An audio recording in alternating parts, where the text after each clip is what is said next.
Welcome to the Defenders of Business Value, the podcast that helps business owners unlock the value they've built and exit on their terms. I'm your host, Ed Meisegland, and for the last 30 years, I've been helping business owners prepare, grow, protect, and ultimately sell their businesses. Whether you're a business owner, a buyer, or an advisor guiding others through the process, if you want to make your last deal your best one, you are in the right place. So let's get started. Today, I'm super stoked to talk to you about Della Kirkman. And she is one of those people that you're just glad you know. She's mission driven, and she started as a waitress at Cracker Barrel 1.0, not 2.0. So Cracker Barrel, she worked her way through. She has 2 kids. She became a CPA, and she bought the firm that she worked for, and then she exited. So she's had the entire journey of entrepreneurship. And the thing that I am so stoked about bringing her to this audience is she's got a mission, and her mission is to get 10,000 plus women into small business ownership.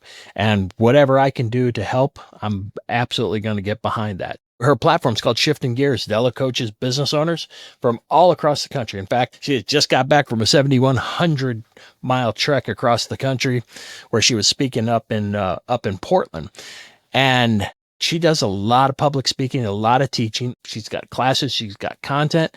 She talks about deal structure, due diligence, building value. She knows what she's doing, and it's hard not to cheer her on her mission. In our deal making practice, I can tell you that we have experience with her.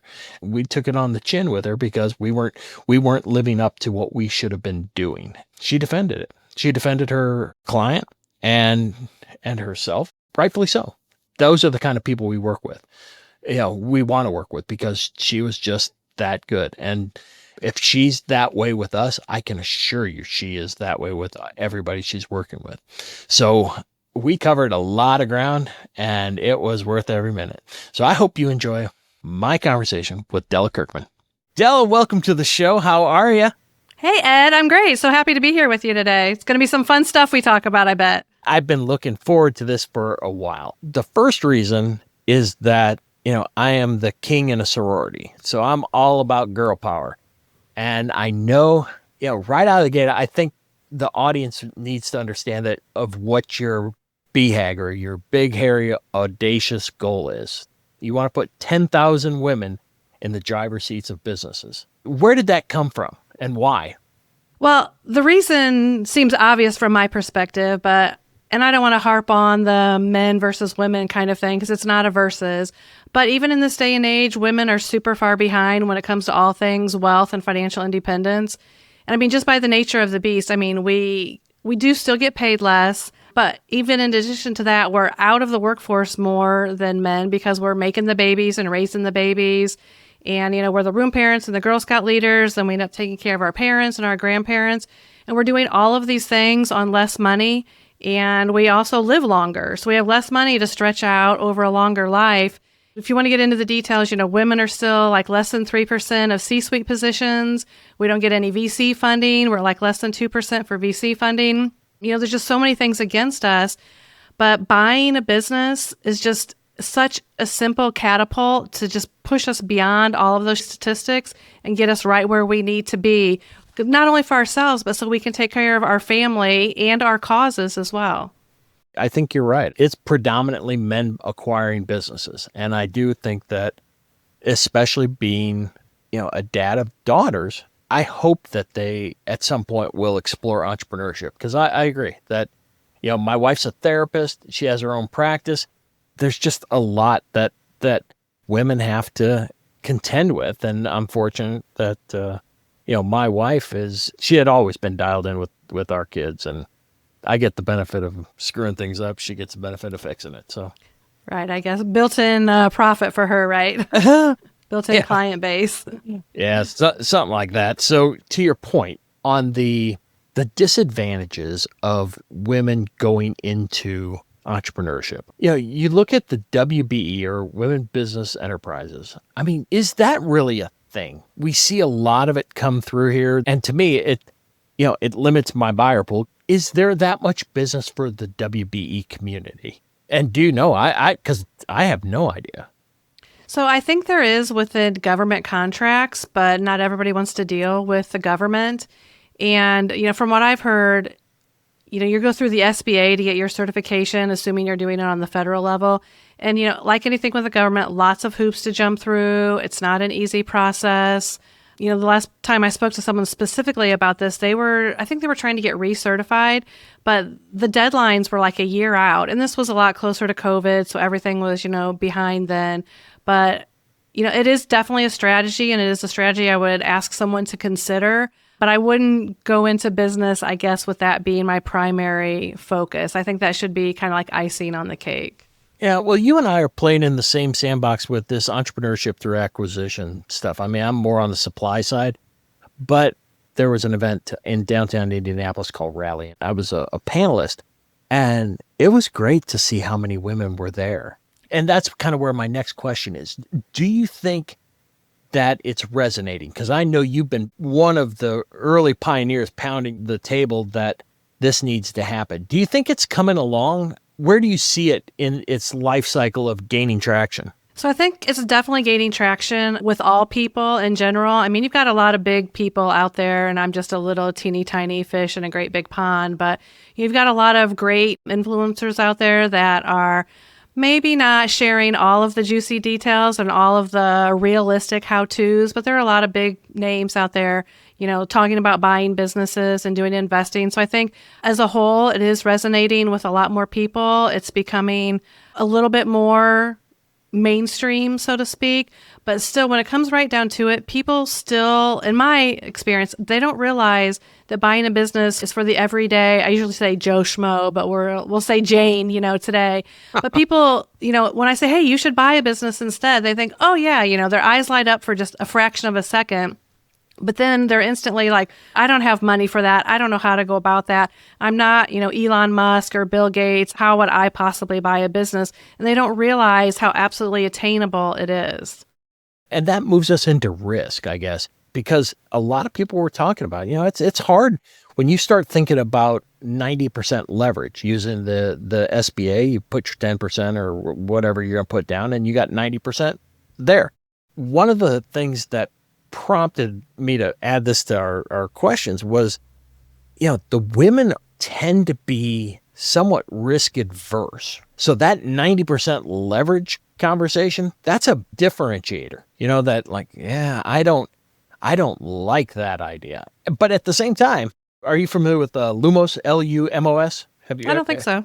So Lumos, they were on the podcast, and they track SBA data.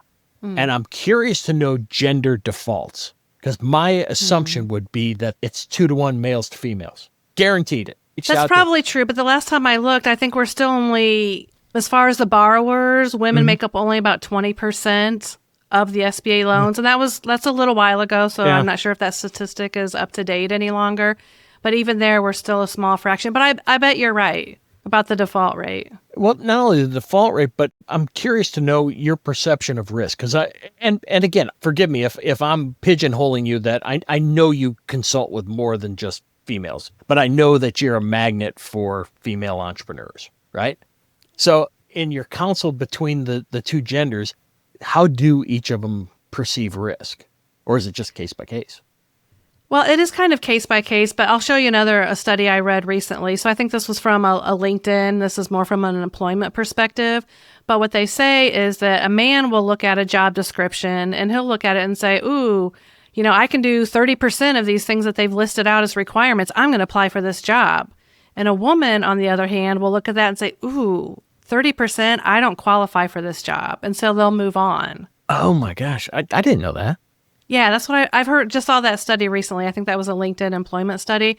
But, that's just the nature. I mean, men and women are different when it comes down to it. We think a little bit differently. We feel a little bit differently. But what needs to be shared is that buying the business is not the risky path. I mean, keeping a job, starting from scratch, those are the risky paths. And I think there just needs to be more education around that. Getting you into a business is the easiest part. I can get you into business. It is day 1 to day 90, and the integration is where the risk is. There are so many people that are going to tell you no to a deal before you get to it. That's super true. And the transition of a business is an undervalued part of the process that not nearly enough people are talking about how to transition that business between the seller and the buyer. We're not buying somebody else's trash. I mean, we're not buying somebody else's startup struggles that they couldn't get off the ground. We're not buying, at least not in what I preach about. We're not buying somebody else's, struggling business that they're about to go bankrupt. That's not what I'm encouraging people to do. This is a solid business that's been around for a while. It's probably not going to be a perfect business by any means, but they're doing something right. They've been around for a while. They have good profit. It's enough profit that's going to pay for that SBA loan as we're kind of going down that path. And also, of course, pay you as the buyer, and not just so that you're barely getting by, but that needs to, at least cover what your current lifestyle is, if not elevate that a little bit. So we're not talking about buying, a broken toy out of the dumpster that we have to fix. This is something that's already working and working fairly well. All you have to do is not screw it up. And I think that's a big problem. Buyers come in and they think they're so smart and they think they know what they're doing. And they come in and they just want to change everything too quickly. I'm like, no, you didn't buy, like I said, the broken toy. You bought something that's already working. You just have to keep that going and then slowly tweak it over time.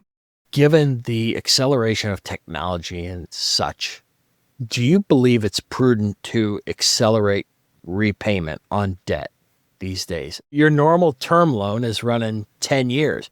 This is just one of those things I was thinking about is this going to change the composition of the business? Is it prudent for a buyer to be thinking about retiring that debt as quickly as possible? Not because of risk.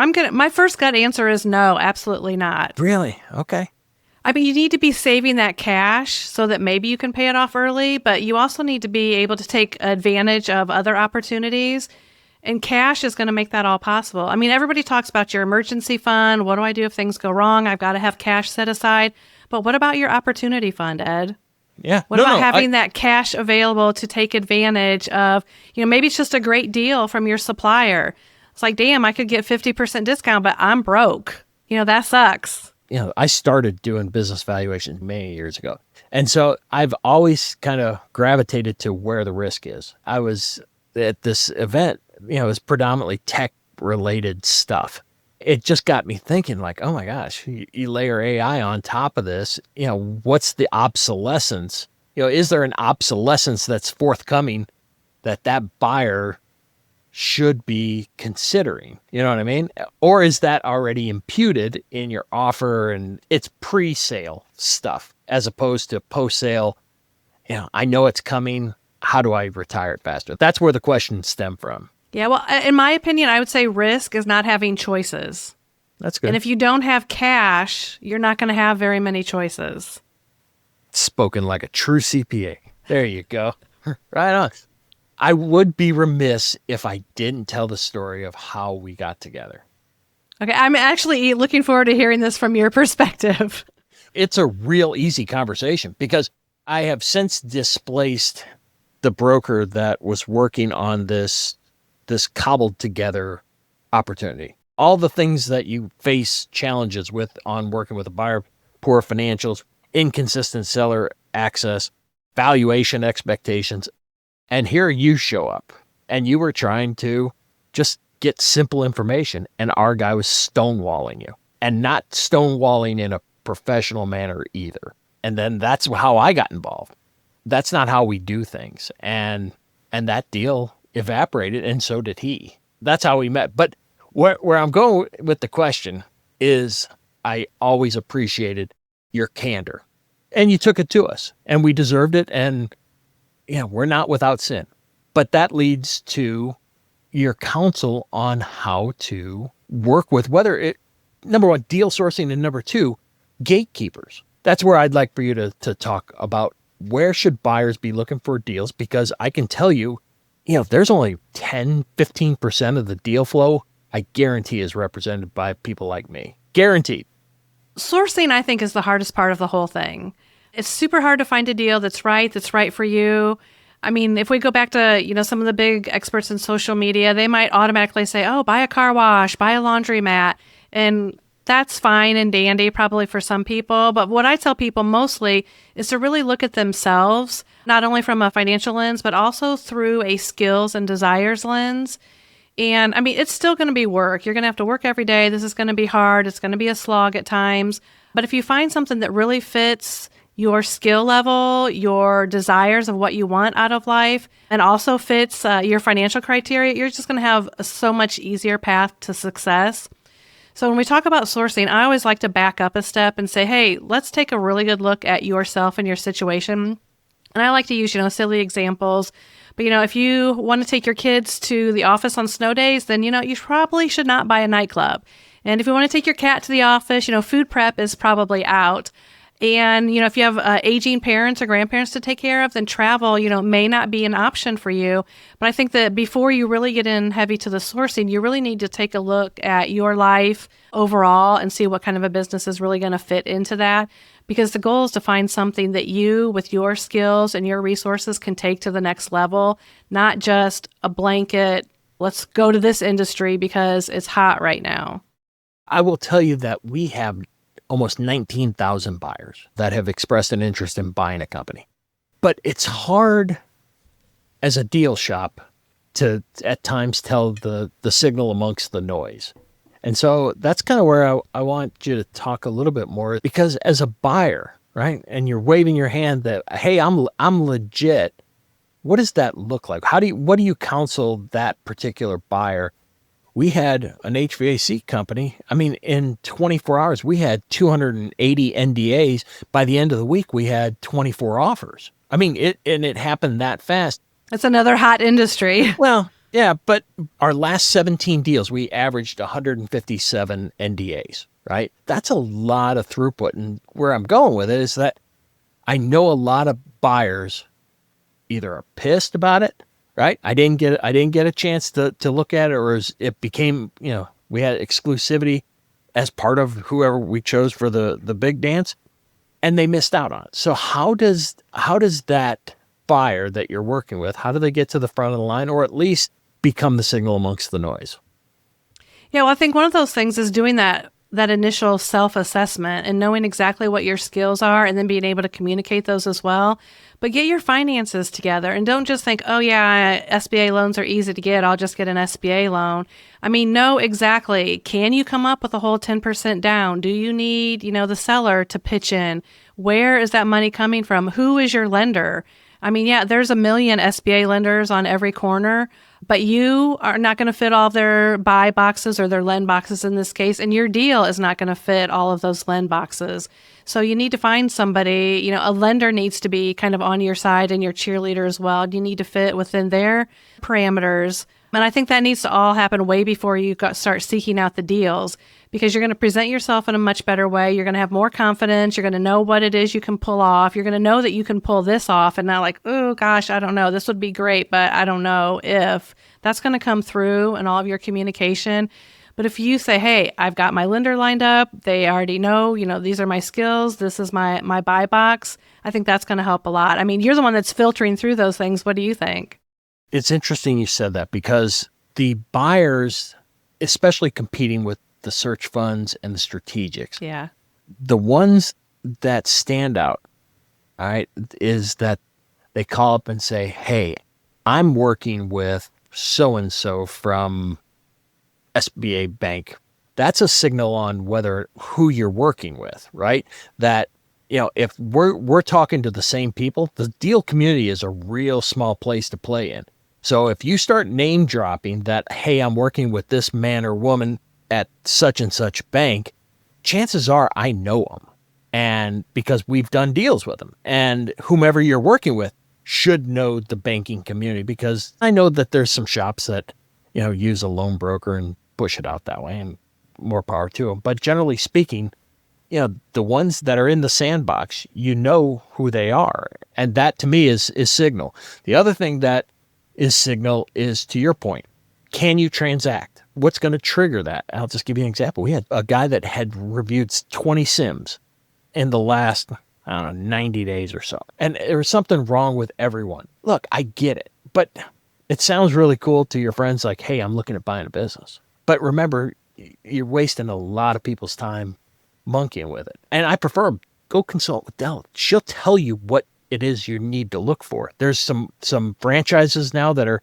out there helping determine whether or not you're even a candidate for entrepreneurship. Are you wired for that? And there's nothing wrong if you're not, Yeah, we all need the workers too. That's a super important part of the whole process. Well, right. And the funny thing is that when you start to think about it, it's like you do not want to lose your net worth because this seems like an easy way to earn a living. It's not. And you were talking about social media. I think you see it too, that there is a little bit of a shift. Like, you just don't print money.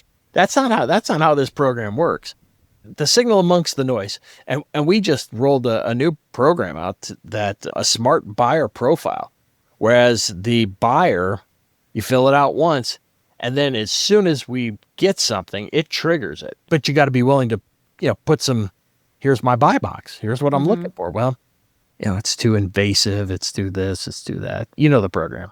I do see that side as well. I mean, I don't want to lay all my cards out on the table before we have much going on. I don't want you to know all my secrets and all of the things that might take away my ability to negotiate as well. But you have to find that fine line. And if you really want this business, you're going to have to go on full display, so to speak. I don't care about your net worth. What I do care a lot about is, can you get that? Can you buy? If you're in a position to transact, we got something to talk about. We've changed our position to not how much money do you have, how much money are you willing to risk? That has changed things a lot for us. So at least how it's presented. Yeah, and that's actually the exact exercise I take buyers through.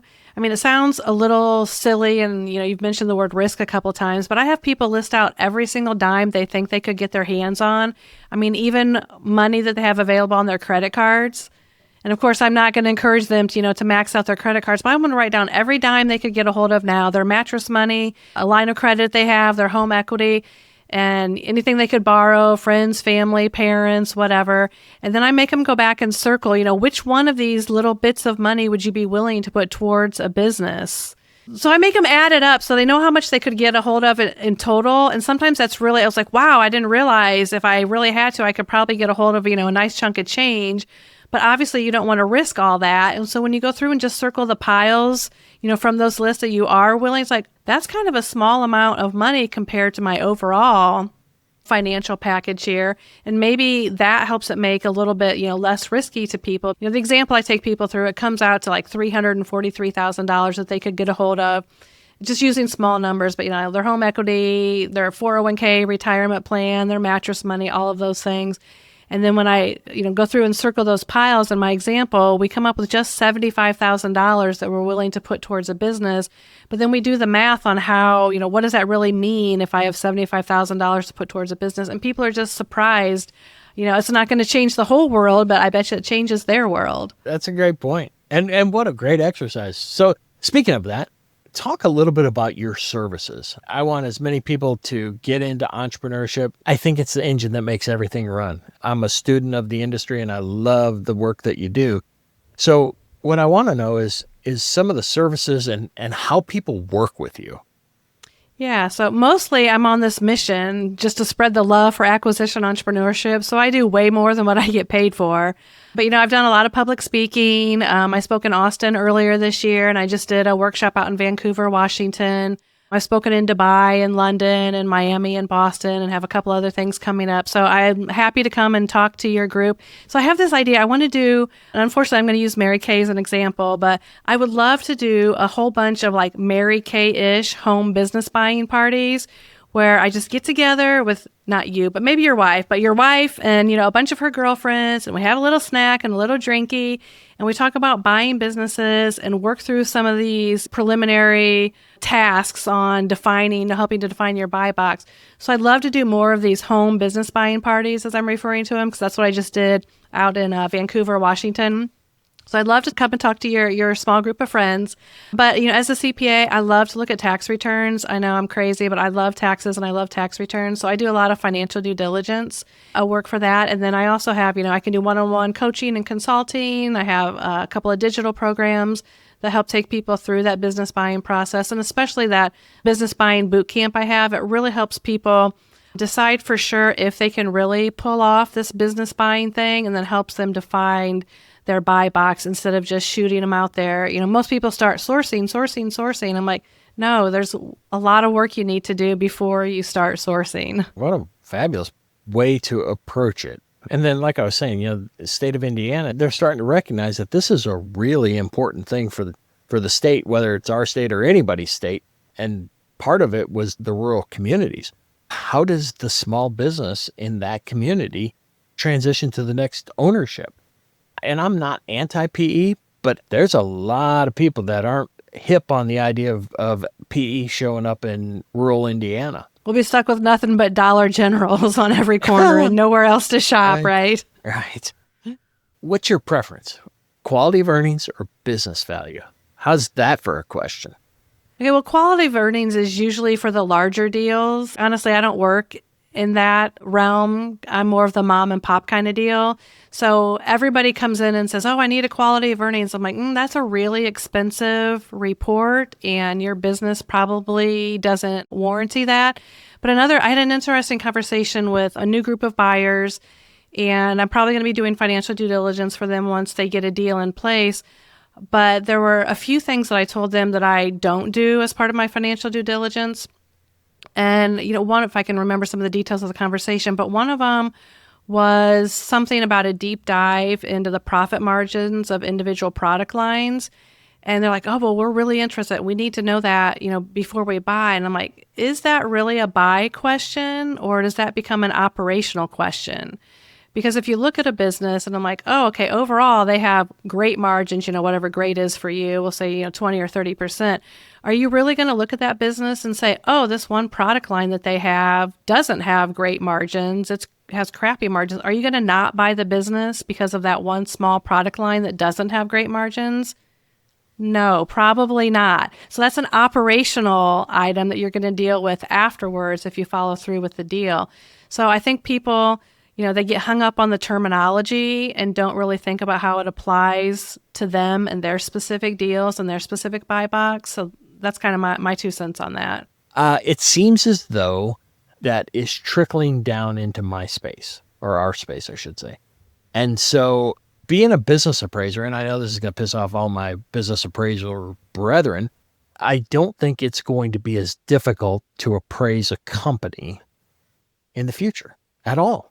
But I do see that earnings stream that you're developing as being proxy for making all this, as you know, it makes all of this work. So regardless of what Ed or Della says the business value is, you have an earnings stream that's going to have to pay you, service debt, and give you a return of and on your investment. That's where we stop. There's nothing left. So the valuation, there may be an intersection there. But generally speaking, at least from a financial side, I'm spending my time making sure that the earnings are going to withstand some scrutiny. That's going to depend on the experience level of the buyer too. If they're first-time newbies, then they're definitely going to want somebody to walk them through and hold their hand through this. And when I say newbie, maybe I even just mean the first couple of deals that they get serious about. Maybe they don't even end up following through. People get freaked out in general when it comes to taxes and finance, and everybody thinks they're terrible at math and everybody thinks they're terrible at numbers, and I couldn't possibly learn to, read a P&L or look at a balance sheet. And I don't think that's true. And I think there's a lot that you can look at and gain knowledge from without being, a CPA or an accountant. So I think a lot of that depends on experience level too. When you're looking at businesses, let's just start with the buy side.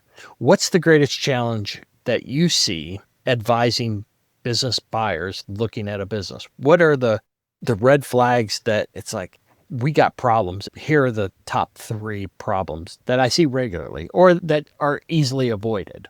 I guess one of the first problems I see is sellers that won't share information. I'm like, we've got a deal, we've signed all the paperwork, but now we need to, verify. That's the whole name of the game, but you won't give us anything to look at. They won't share their QuickBooks file. And I understand, again, it's like getting naked on the beach. It's a tough thing to do, but you signed up for it. In most cases, we're talking about listed businesses here. You signed up for it. You listed your business. You've got to prepare to, get naked on the beach. So not sharing information at all is the first problem that I see.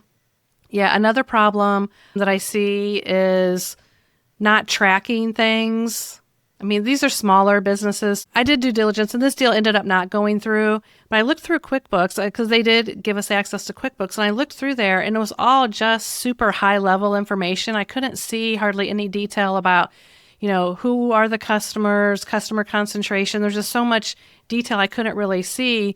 And so then finally I asked the question, I'm like, oh, well, where else do you track, your information? Like, oh, we have a shit ton of spreadsheets over here.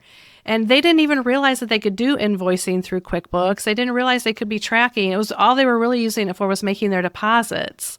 So it's kind of hard when they track things in a wide variety of different ways and on a lot of different platforms. And so, through that experience, one of my first questions now is, where else, are you tracking information from? So that can be another tough one.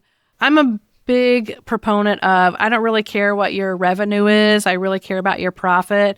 I mean, the tech boys, they always want to holler about their revenue and how big, their revenue is. And I'm like, to me, revenue represents how hard you're working, and profit represents how good you are at it, because you really have to be able to put that in your pocket. You might be working super hard, but maybe you're just digging the same ditch over and over and over again. Revenue represents how hard you're working. Oh, man.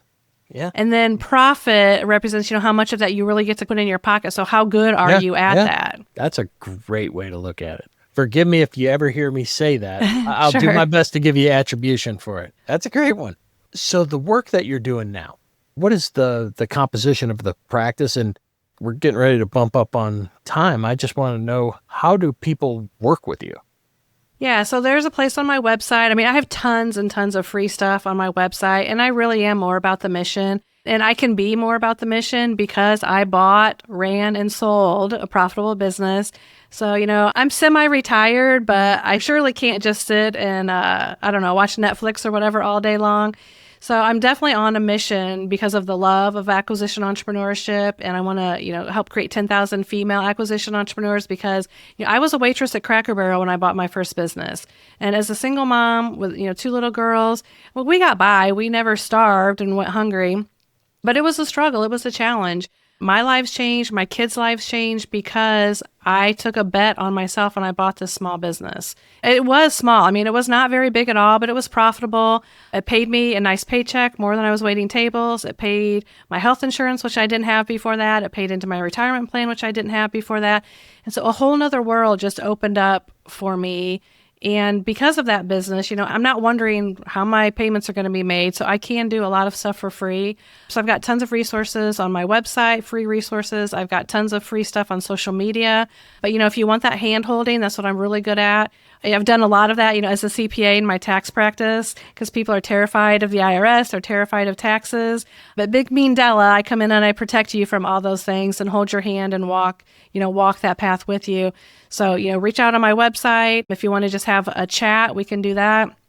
I have coaching calls available to schedule. I'm happy to do financial due diligence for you. I've got some free documents to teach you how to, read a tax return. I mean, you're not going to become a tax expert, but as a business buyer, I think I have like 16 things that you as a non-accountant can look at on a tax return and really learn a ton about that business that you're assessing.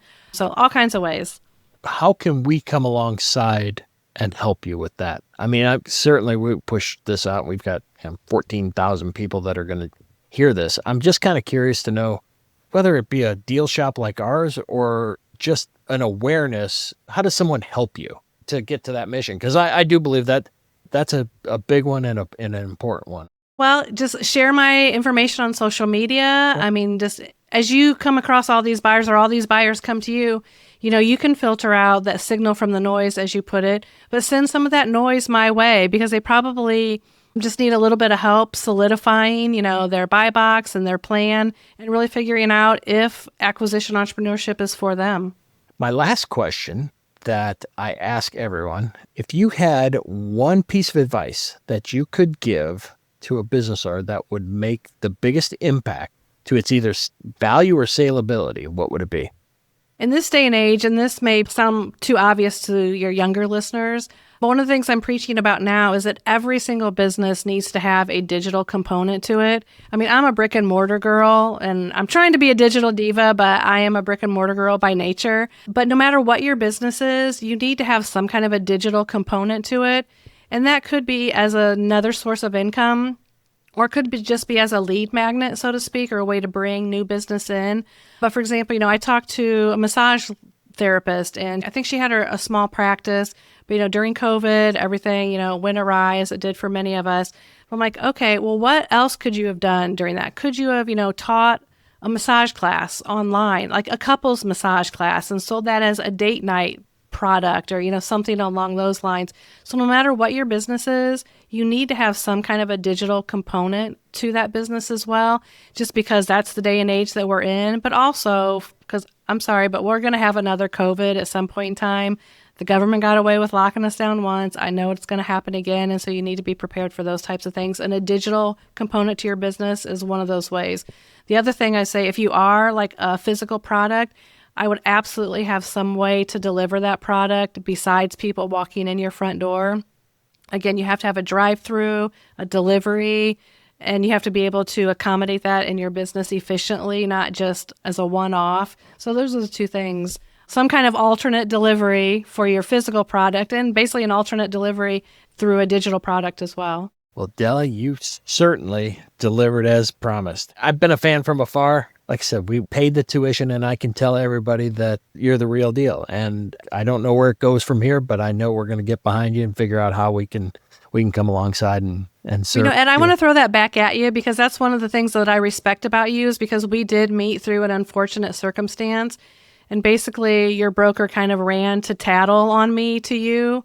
You were more than welcome, more than open to listening to, to the facts and to my side of the story. And I respect that for you, no matter which way it went. But you were a good guy to work with in an unfortunate circumstance. Like I said, this industry of mine does not do itself any favors at all. And there are no speed bumps to prevent bad actors in here. And it's incumbent upon practices like ours for quality control. And in this guy's case, I mean, he's no longer with the firm, but I hear the horror stories with buyers just trying to get basic information. And it's just like, seriously, do you have to behave that way? A $10,000 non-refundable earnest money in order just to get in the game. You really think that's a best practice? A whole nother conversation, right? You're right. That one's over beers, though. All right. Well, Della, thank you so much for your time. I'm super stoked to figure out how and what kind of trouble we can get into together. Sounds good, Ed. I appreciate you. Thanks for the time. Thanks for listening to the Defenders of Business Value. If today's episode helped you think differently about building or selling a business, follow the show so you don't miss what's next. And if you want to become a more informed, confident owner, the one who knows how to grow, protect, and eventually exit at maximum value, subscribe to my newsletter. The link is in the show notes. And if you're ready to talk about your next deal, connect with me on LinkedIn. So until next time, we'll see you soon.